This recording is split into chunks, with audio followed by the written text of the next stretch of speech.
나으리, 저 별이 오늘 밤 서쪽으로 흐르니 이제 곧 때가 올 것입니다. 조선 팔도에서 손꼽히던 명문가 김씨 문중이 하루아침에 영모의 누명을 쓰고 박살이 났습니다. 한때 문턱이 닳도록 드나들던 수십 명의 하인과 친척들은 약속이라도 한 듯 재산을 챙겨 달아났습니다. 오직 한 사람, 평생 말을 더듬고 지능이 모자라 바보라 불리던 머슴 득구만이 비바람을 맞으며 주인 곁을 지켰습니다.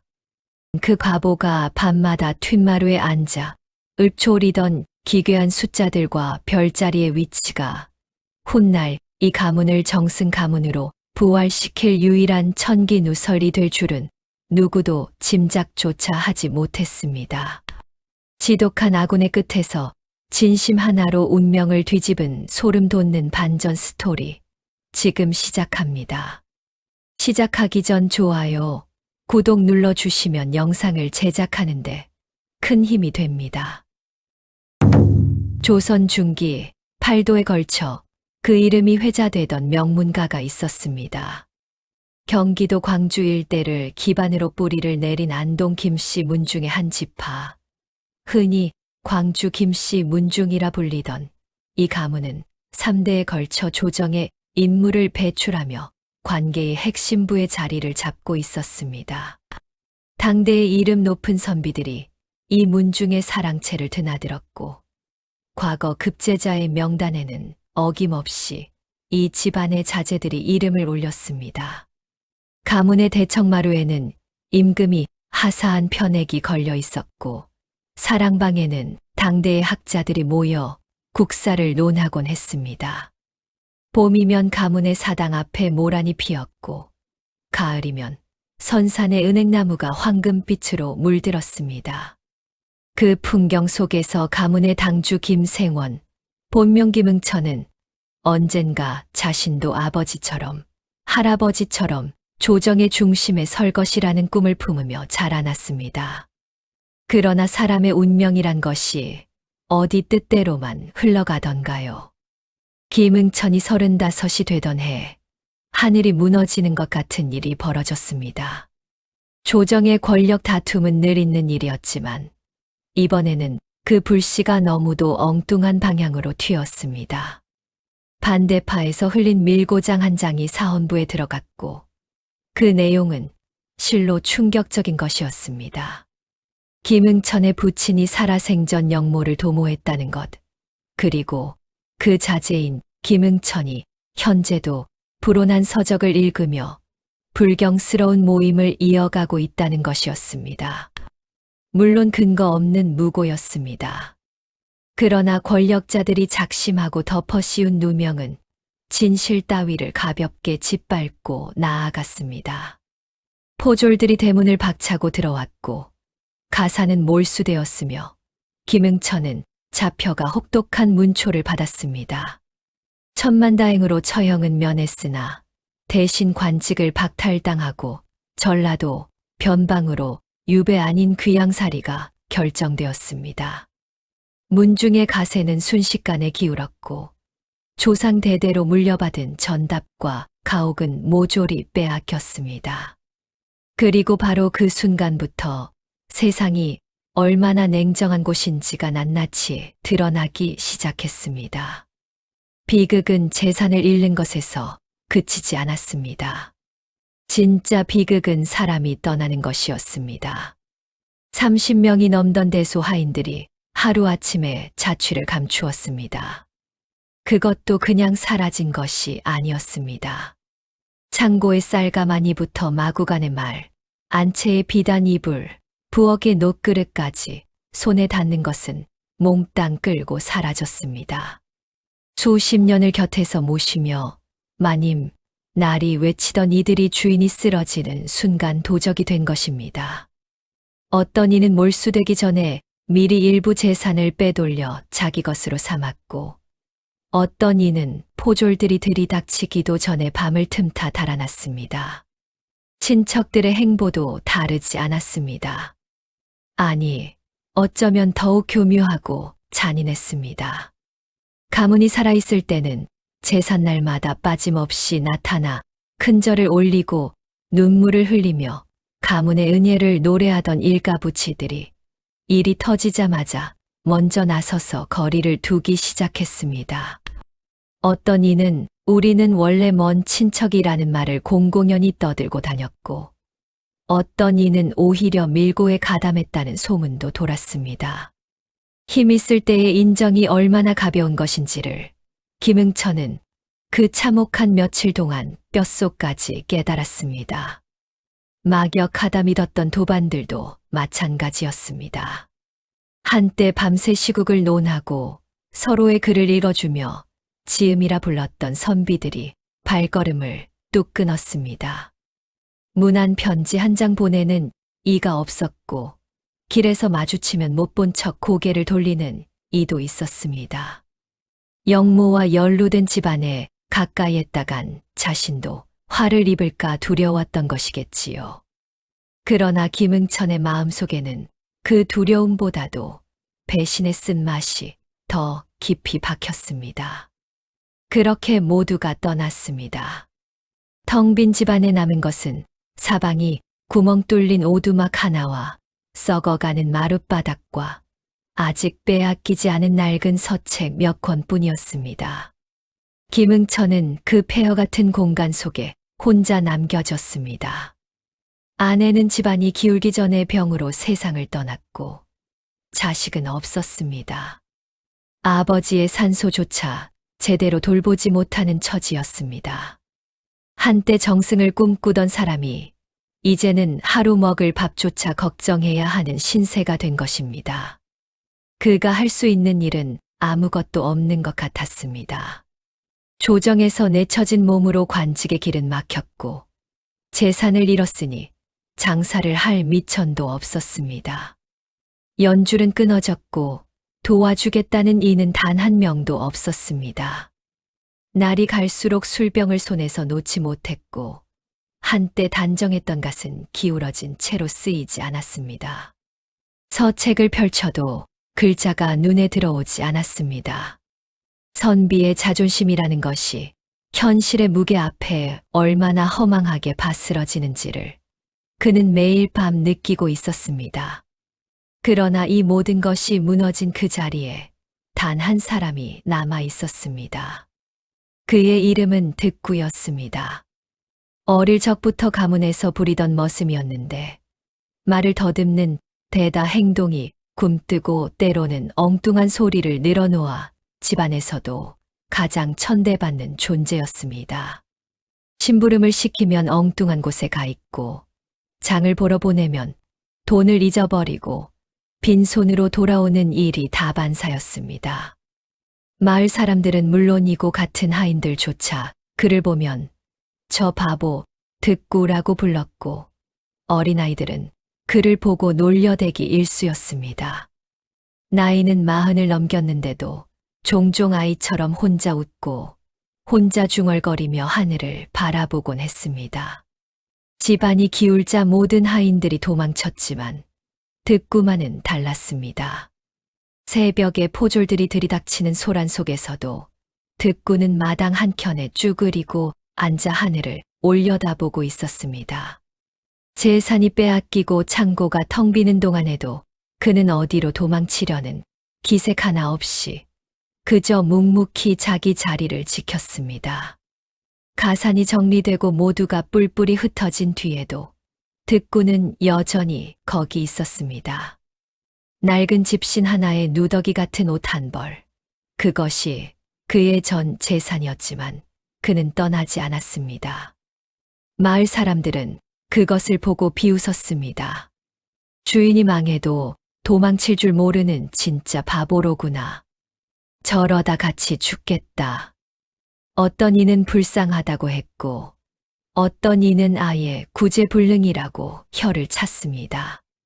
그러나 정작 득구 자신은 아무 말도 하지 않았습니다. 그저 낮이면 산을 타며 먹을 것을 구해오고 밤이면 마당에 앉아 별을 바라보며 혼자 무언가를 중얼거렸습니다. 득구가 구해오는 것은 변변찮았습니다. 칡뿌리, 도토리, 물오리나무 껍질을 벗겨 만든 죽, 봄이면 쑥과 냉이, 여름이면 산딸기와 머루. 진수성찬과는 거리가 멀었지만 그것으로 둘은 하루하루를 버텼습니다.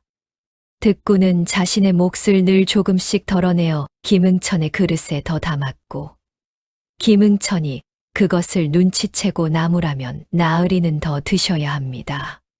저는 산짐승만큼 튼튼하니 괜찮습니다 라고 말하며 웃었습니다. 그 웃음이 참 이상한 웃음이었습니다. 근심이라고는 한 점도 없는 것 같았고 두려움의 흔적도 찾을 수 없었습니다. 가난도 굶주림도 남들의 비웃음도 그에게는 그저 별것이 아닌 것처럼 보였습니다. 세상 사람들이 보기에는 그저 판단력이 없는 바보의 모습이었겠지만 훗날 이 이야기를 전해 들은 이들은 그 웃음에서 범인이 흉내낼 수 없는 어떤 깊은 경지를 느꼈다고 했습니다. 이상한 일은 밤이 되면 더욱 두드러졌습니다. 다른 사람들이 잠자리에 드는 깊은 밤, 득구는 낡은 마당에 혼자 나와 앉았습니다. 처음에는 그냥 하늘을 바라보는 것처럼 보였는데 자세히 관찰하면 그것이 단순한 하늘 구경이 아니었습니다. 그는 나뭇가지로 땅바닥에 무언가를 그렸습니다. 처음 보면 알 수 없는 낙서 같았지만 그것은 실은 하늘의 별자리를 정밀하게 옮겨 그린 천문도였습니다. 북극성을 중심으로 자미원, 태미원, 천시원의 3원을 구분하고 28수의 별자리들이 어떻게 배열되어 있는지를 흙 위에 그려나갔습니다. 그것만이 아니었습니다. 그는 숫자들을 중얼거렸습니다. 일정한 리듬이 있는 것 같기도 하고 어떤 규칙에 따른 것 같기도 한 숫자들의 나열이었는데 마을 사람들은 그것을 들을 때마다 귀신 씬 것 같다며 몸서리쳤습니다. 그러나 그 숫자들은 사실 별의 운행 주기를 계산하는 것이었습니다. 목성이 황도를 한 바퀴 도는데 걸리는 해의 수, 토성의 운행 주기와 인간사의 흥망이 교차하는 지점, 화성이 특정 별자리에 머무는 기간과 지상의 변화 사이의 관계. 이런 것들을 그는 수십 년에 걸쳐 혼자서 관찰하고 기록하고 계산해 온 것이었습니다. 사실 득구는 진짜 바보가 아니었습니다. 정확하게 말하면 세상이 흔히 똑똑함이라 부르는 것, 즉 처세술이나 말재주, 이해관계를 따지는 계산력 같은 것들이 그에게는 없었습니다. 하지만 그 자리를 다른 능력이 채우고 있었습니다. 인간의 욕망이나 세속적 관심이 끼어들지 않은 순수한 관찰력, 수십 년간 한 가지에만 집중해온 집요함, 그리고 하늘의 변화를 감지하는 어떤 특별한 감수성이 그에게 있었습니다. 그것은 후대의 천문역법의 고수들이나 가졌다는 능력, 즉 하늘의 운기를 잇는 힘이었습니다. 그가 어떻게 그런 능력을 갖게 되었는지는 아무도 몰랐습니다. 배운 적도 없고 스승도 없었습니다. 다만 어린 시절부터 밤이 되면 잠을 못 이루고 하늘을 바라보았고 그 안에서 어떤 질서와 패턴을 느꼈다고 합니다. 수십 년간 같은 하늘을 같은 자리에서 바라보다 보니 어느 순간부터는 별들의 움직임이 마치 글자처럼 읽혀졌다고 했습니다. 어떤 별이 어디에 있으면 큰일이 나고 어떤 별들이 모이면 귀인이 가까이 온다는 것을 그는 책이 아닌 하늘에서 직접 읽었습니다. 김응천은 처음에는 득구의 그 행동을 그냥 바보의 이상한 버릇쯤으로 여겼습니다. 밤새 마당에 앉아 중얼거리는 것이 불쌍하기도 하고 때로는 귀찮기도 해서 이놈아 들어가 잠이나 자거라 하고 타박하기도 했습니다. 그러면 득구는 늘 같은 말을 했습니다. 나으리, 하늘이 아직 문을 닫지 않았습니다. 무슨 뜻인지 알 수 없는 말이었지만 그 말을 할 때만큼은 평소에 얼빠진 표정이 아닌 어딘가 먼 곳을 응시하는 듯한 눈빛이 되었습니다. 겨울이 찾아왔습니다. 모든 것이 얼어붙는 계절. 그것은 이미 피폐해진 두 사람에게 또 다른 시련을 의미했습니다. 땔감은 부족했고 식량은 더욱 부족했습니다. 눈이 쌓이면 산에서 먹을 것을 구하는 일도 쉽지 않았습니다. 어떤 날은 하루 종일 눈 속을 헤맸는데도 빈손으로 돌아와야 했습니다. 오두막에 바람막이라곤 구멍이 숭숭 뚫린 창호지 하나뿐이라 밤이 되면 삭풍이 방 안까지 파고들었습니다. 두 사람은 얇은 이불 하나를 나눠 덮고 밤을 버텼습니다. 그 겨울 김응천은 몇 번이나 모든 것을 내려놓고 싶다는 생각을 했습니다. 살아있어 봤자 무슨 소용인가 싶은 날이 한두 번이 아니었습니다. 명문가의 후손이라는 자존심도, 학문을 닦은 선비라는 자부심도 이미 진작에 무너져 내렸습니다. 남은 것은 오직 배고픔과 추위와 수치심 뿐이었습니다. 마을에 나가면 사람들의 수군거림이 들렸습니다. 저기 망한 양반이 온다.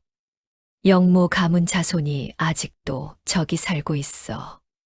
그 눈길들이 칼보다 더 날카롭게 살을 파고들었습니다. 그러나 득구는 달랐습니다. 그는 단 한 번도 포기하는 기색을 보이지 않았습니다. 김응천이 술에 취해 허무한 소리를 늘어놓으면 득구는 묵묵히 그 곁에 앉아 있었습니다. 쓸데없이 말로 위로하려 들지도 않았고 억지로 기운을 차리라고 다그치지도 않았습니다. 그냥 거기 있었습니다. 바람이 불면 바람을 막아주는 자리에 앉았고 김응천이 잠들면 그 위에 이불을 더 덮어주었습니다. 그리고 어떤 아침에는 아무것도 없는 것 같던 곳에서 따뜻한 죽이 준비되어 있었습니다. 득구가 새벽부터 일어나 눈속을 헤치며 솔껍질을 긁어오고 메마른 풀뿌리를 캐어다 끓여놓은 것이었습니다. 그 죽은 세상 어떤 진수성찬보다도 따뜻했고 김응천은 그것을 먹을 때마다 목이 막혔습니다. 어느 눈이 많이 내린 밤이었습니다.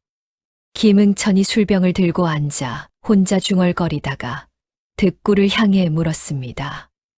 득구야, 너는 왜 도망가지 않느냐? 다들 갔는데 너도 가면 될 것을.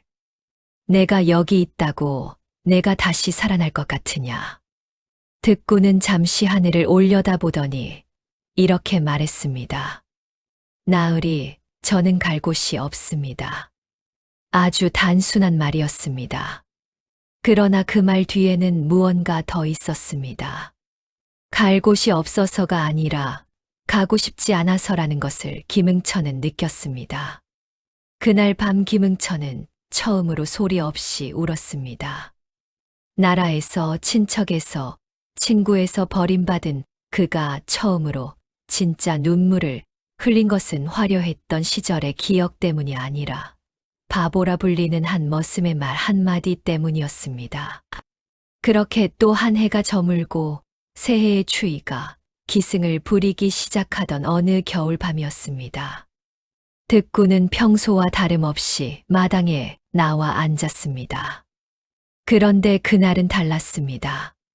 보통은 조용히 별을 바라보며 낮은 목소리로 중얼거리는 것이 전부였는데 그날 밤 득구는 한동안 하늘을 응시하더니 갑자기 자리에서 일어났습니다.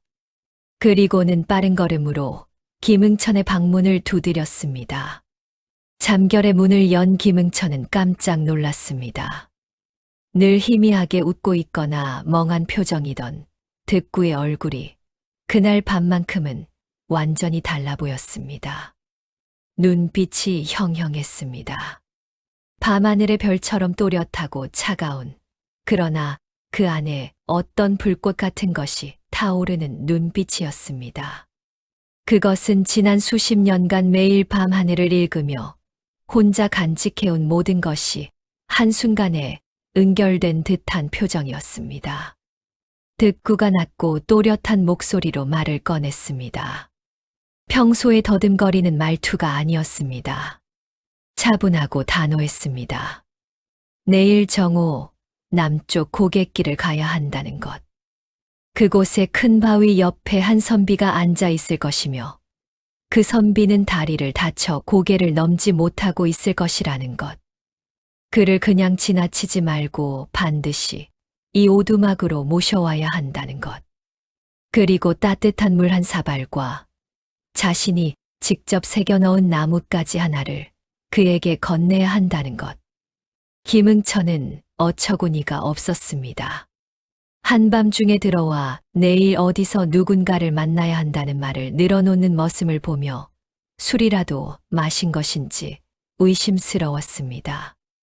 그러나 득구의 눈빛을 마주하는 순간 어떤 반론도 입 밖으로 나오지 않았습니다. 그 눈빛에는 단 한 점의 흔들림도 없었습니다.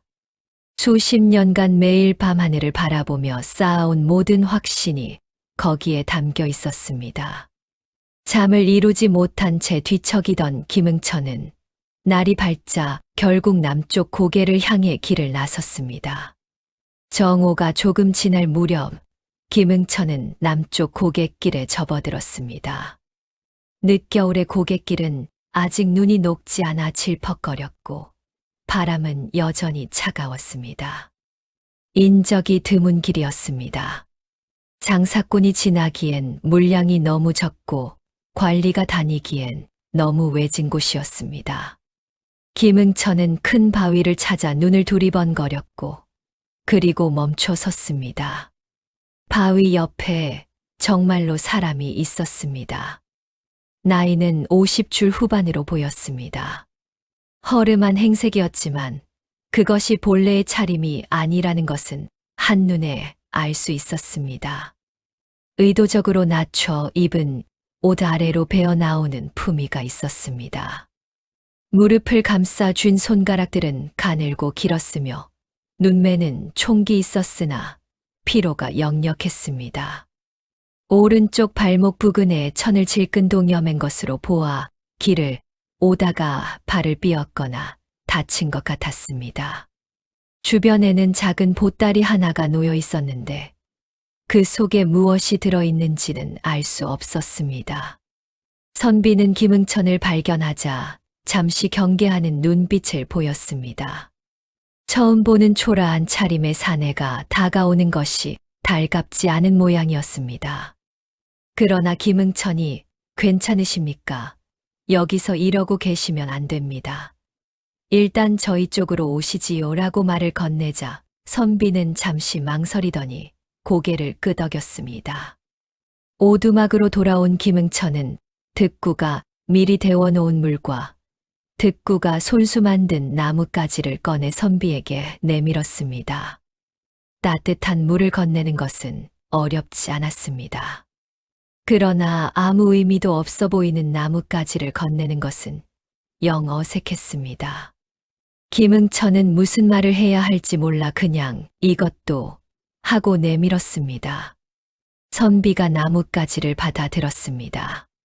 그리고 그 순간 일이 벌어졌습니다. 나뭇가지를 건네받아 이리저리 살피던 선비의 손이 멈췄습니다. 눈빛이 달라졌습니다. 아까의 경계하는 눈빛도 피로에 지친 눈빛도 아닌 완전히 다른 무언가로 바뀌었습니다.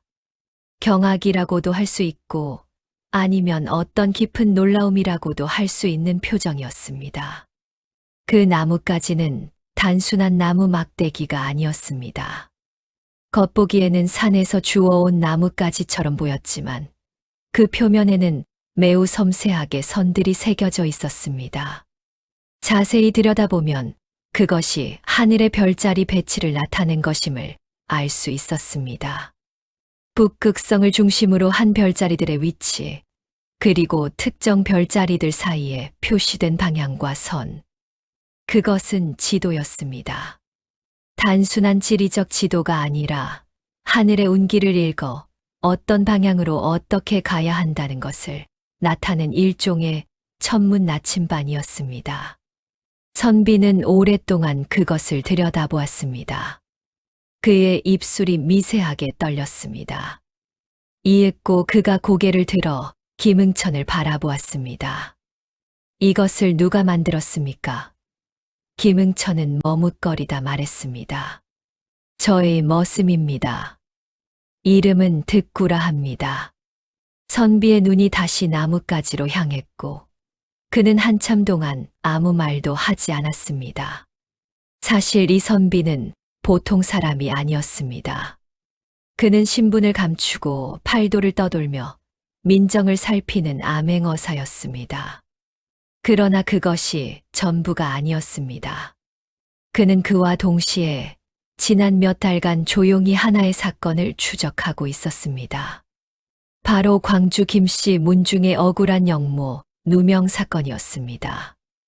이 선비의 조부는 김응천의 부친에게 큰 은혜를 입은 적이 있었습니다. 과거에 낙방하여 시리에 빠진 조부를 김응천의 부친이 수년간 후원하며 다시 일어서도록 도왔고 그 덕에 조부가 결국 과거에 오를 수 있었다는 사실을 이 선비는 어릴 때부터 들어왔습니다. 그 빚을 갚을 기회를 찾던 그에게 김씨 가문의 억울한 누명 소식은 반드시 진실을 밝혀야 한다는 사명처럼 다가왔습니다. 그러나 증거를 찾는 것이 쉽지 않았고 증거가 있다는 것으로 추정되는 곳도 찾기가 어려웠습니다. 그는 지쳐가고 있었습니다. 그런데 지금 손에 들린 이 나뭇가지에는 그가 수개월간 찾아 헤매던 곳의 방향이 정확하게 새겨져 있었습니다. 증거 문서가 숨겨져 있을 것으로 추정되는 장소를 가리키는 방향이 천문의 언어로 새겨져 있었던 것입니다. 그것도 단순한 방향이 아니라 별의 운행과 지형을 결합한 방식으로 전문가가 아니면 알 수 없는 방법으로 선비는 천천히 입을 열었습니다. 당신이 김응천 대감이십니까? 선비의 입에서 자신의 이름이 나오자 김응천은 경계심과 놀라움이 뒤섞인 표정을 지었습니다. 이 초라한 고갯길에서 아무도 모르는 낡은 오두막을 찾아온 낯선 이가 자신의 이름을 알고 있다는 것이 당혹스러웠습니다. 선비는 자신이 누구인지를 조금씩 드러내기 시작했습니다. 조부의 이름을 댔고 김응천의 부친이 조부를 도왔던 사연을 상세히 이야기했습니다. 김응천이 어릴 적에 아버지로부터 들었던 이야기들과 정확히 맞아떨어지는 내용이었습니다. 그러면서 그는 지금 자신이 이 일대를 돌아다니게 된 이유를 털어놓았습니다. 영모의 누명을 벗길 수 있는 결정적 증거가 이 근방 어딘가에 있을 것이라는 정보를 입수했으나 구체적인 위치를 알 수가 없어 오랫동안 헤매고 있었다는 것이었습니다. 그리고 그는 다시 나뭇가지를 바라보았습니다. 이것이 그 길을 가리키고 있습니다. 이것을 만든 이는 그것을 알고 있었습니다. 김응천은 어안이 벙벙해졌습니다. 그가 득구를 불렀습니다. 한쪽 구석에서 아무 말 없이 앉아있던 득구가 고개를 들었습니다. 선비는 득구를 바라보았습니다. 두 눈이 마주치는 순간이 잠시 이어졌고 선비는 말없이 고개를 깊이 숙였습니다. 그것은 보통 양반이 하인에게 하는 인사가 아니었습니다. 어떤 진지한 감사 또는 경외에 가까운 무언가였습니다. 득구는 그저 싱글벙글 웃었습니다. 이후 사흘 동안 선비는 오두막에 머물렀습니다. 다리가 낫기를 기다리는 동안 나뭇가지에 새겨진 정보를 해석하고 길을 준비했습니다. 발이 어느 정도 나아지자 그는 나뭇가지가 가리키는 방향으로 길을 떠났습니다. 그리고 보름 후 그가 다시 오두막을 찾아왔을 때 그의 손에는 두꺼운 봉투가 들려 있었습니다. 봉투 안에는 문서가 있었습니다. 수년 전 영모 사건이 꾸며지던 시절에 작성된 것으로 보이는 여러 장의 서신과 기록이었습니다. 그 내용은 충격적이었습니다. 김응천의 부친이 영모를 꾸몄다는 것이 사실이 아니라 오히려 반대파의 핵심 인물이 조작한 무고임을 보여주는 증거가 거기에 있었습니다. 당시 사헌부에 들어간 밀고장이 어떻게 만들어졌는지, 그것이 어떤 경로로 왕에게 전달되었는지, 그 과정에서 누가 무슨 역할을 했는지가 낱낱이 담겨 있었습니다. 선비는 이 문서를 가지고 한양으로 올라갔습니다. 그는 단순한 암행어사가 아니라 당시 조정 안에서도 신뢰를 받는 인물이었고, 이 문서를 제출할 수 있는 경로와 권한을 가지고 있었습니다. 문서를 가지고 올라간 뒤 조정에서는 재수사가 이루어졌습니다.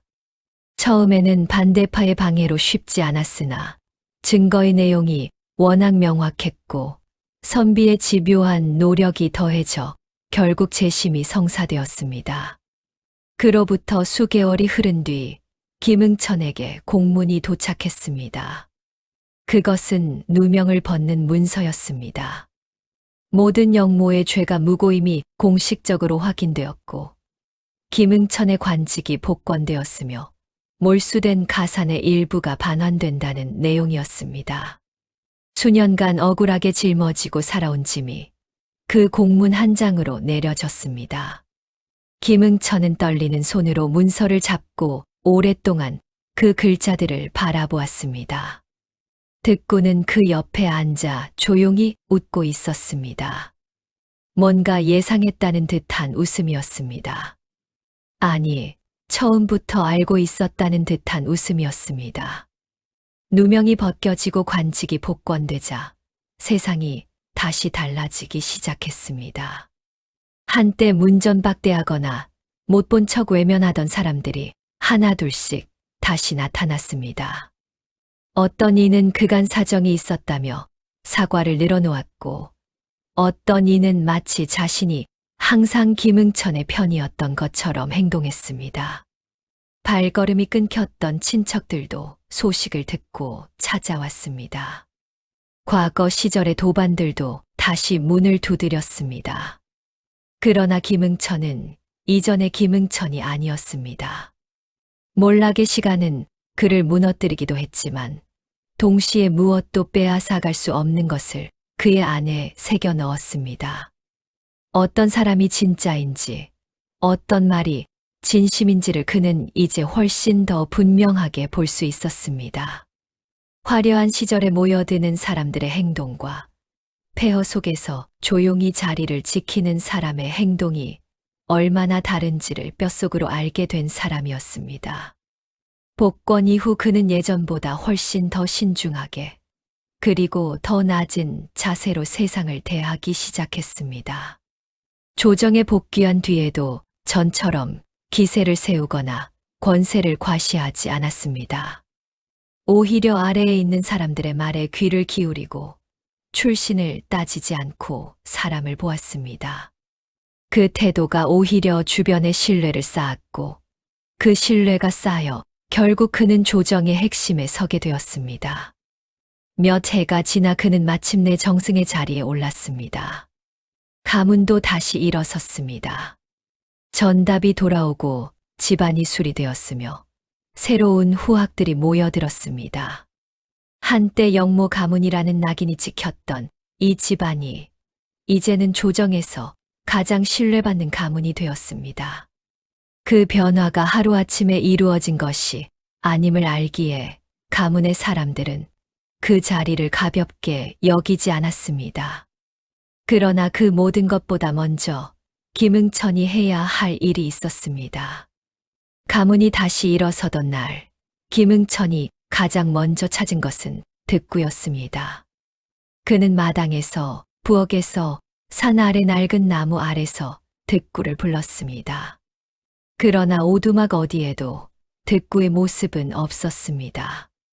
마을 사람들에게 물어보았습니다. 길을 따라 내려가 보기도 했습니다. 아는 이도 없었고 본 사람도 없었습니다. 득구는 흔적도 없이 사라져 있었습니다. 언제 떠났는지도 알 수 없었습니다. 누명이 벗겨졌다는 소식이 전해지고 며칠 사이에 사라진 것인지 아니면 그보다 먼저였는지 아무도 몰랐습니다. 다만 그가 머물던 자리, 마당 한켠의 작은 공간에는 오랫동안 희미하게 어떤 냄새가 감돌았다고 합니다. 산에서 불어오는 바람 냄새 같기도 하고 아주 먼 곳의 맑은 공기 같기도 한 냄새였습니다. 김응천은 한동안 그 냄새를 맡을 때마다 멈춰 섰습니다. 하인이었지만 하인이 아니었고 바보였지만 누구보다 깊이 하늘을 알던 사람. 아무도 알아보지 않았지만 모든 것을 알고 있었던 사람. 가장 어두운 시절에 가장 밝게 웃던 사람. 그를 마지막으로 가까이서 본 것은 복권 소식이 전해지던 날 밤이었습니다. 그날 밤 김응천이 기쁨과 감동으로 눈물을 글썽이며 득구를 바라보자 득구는 아무 말 없이 조용히 웃었습니다. 그리고 하늘을 한번 올려다보았습니다. 그것이 마지막이었습니다.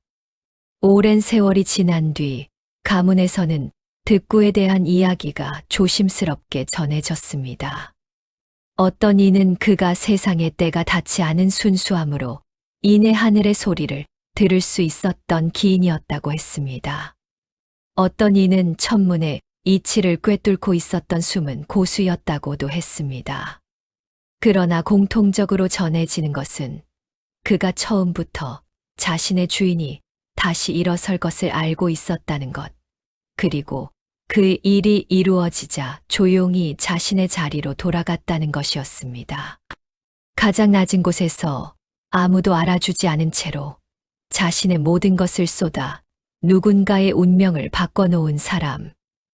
그리고 그 일이 끝나자마자 이름도 자취도 남기지 않고 사라진 사람. 김응천이 정승의 자리에 오른 뒤 가문에서는 집안의 가훈을 새로 정하는 논의가 이루어졌습니다. 본래 명문가에는 오랜 세월 전에 내려오는 가훈이 있는 법입니다. 충인이 인이니 예니 의니 하는 글자들 혹은 학문에 힘쓰라는 권면, 나라를 섬기라는 다짐 같은 것들이 대체로 집안의 가훈이 되곤 했습니다. 그러나 김응천이 제안한 가훈은 그런 것들이 아니었습니다. 그가 제안한 가훈은 이것이었습니다. 가장 낮은 곳에 있는 사람의 진심을 무시하지 마라. 처음에는 가문의 어른들이 고개를 갸웃했습니다. 격조가 있어야 할 가훈이 너무 평범하고 소박한 것이 아니냐는 의견도 있었습니다. 그러나 김응천은 뜻을 굽히지 않았습니다. 그는 몰락의 시간을 겪으며 무엇이 진짜이고 무엇이 가짜인지를 몸으로 배웠습니다. 화려한 시절에 둘러싼 수십 명의 사람들이 하루아침에 모두 떠났고 아무도 돌아보지 않은 바보 머슴 하나가 끝까지 남아 가문을 구했습니다. 그 진실보다 더 강력한 가르침은 어디에도 없었습니다. 가훈은 그의 뜻대로 정해졌습니다. 그리고 그 말은 수백 년이 지나도록 이 가문에서 입에서 입으로 전해졌습니다. 훗날 이 가문에서는 여러 대에 걸쳐 조정의 인물들이 배출되었습니다. 판서, 참판, 정승의 자리를 이은 이들이 나왔습니다. 그 집안 사람들은 세상에 이름을 드날리는 자리에 서면서도 집에 돌아오면 항상 이 가훈을 떠올렸다고 합니다. 내 곁에서 아무 말 없이 자리를 지키는 사람, 가장 조용한 곳에서 가장 묵묵하게 움직이는 사람, 그가 어쩌면 하늘이 내려보낸 수호자일 수 있다는 것을 잊지 않으려 했습니다. 광주 김씨 문중은 그 후로도 오랫동안 번성했다고 합니다. 정승의 자리에 오른 김응천의 뒤를 이어 그의 조카, 그리고 그 조카의 아들까지 3대에 걸쳐 다시금 조정의 중심부에 서는 인물들이 나왔습니다. 그 집안에서 사람을 대하는 방식은 예전과 달랐습니다. 출신을 따지지 않았고 지위가 낮은 사람의 말에도 귀를 기울였으며 어렵고 힘든 시절에 곁에 있어준 사람을 끝까지 기억하고 대접했습니다. 그것이 가문의 문화가 되었고 그 문화가 가문의 긴 번영을 지탱하는 토대가 되었습니다. 그리고 가문의 사당 안쪽 대청마루 위에 걸린 편의 곁에는 항상 조그만 나뭇가지 하나가 놓여 있었다고 합니다. 아무것도 새겨지지 않은 평범한 나뭇가지처럼 보였지만 그 집안 사람들은 그것이 무엇인지 알았습니다. 가장 낮은 곳에서 아무도 알아주지 않던 바보 머슴이 밤마다 별을 읽으며 남긴 것. 그리고 그것이 한 사람의 운명을, 한 집안의 역사를 바꾸어 놓은 것을 그들은 기억했습니다. 듣고는 사라졌지만 그가 남긴 것은 사라지지 않았습니다. 가장 낮은 자리에서 가장 오래 버틴 사람의 이름은 기록에 남지 않았습니다. 그러나 그가 없었다면 기록될 수 없었을 이름들이 그 덕분에 역사 속에 남았습니다.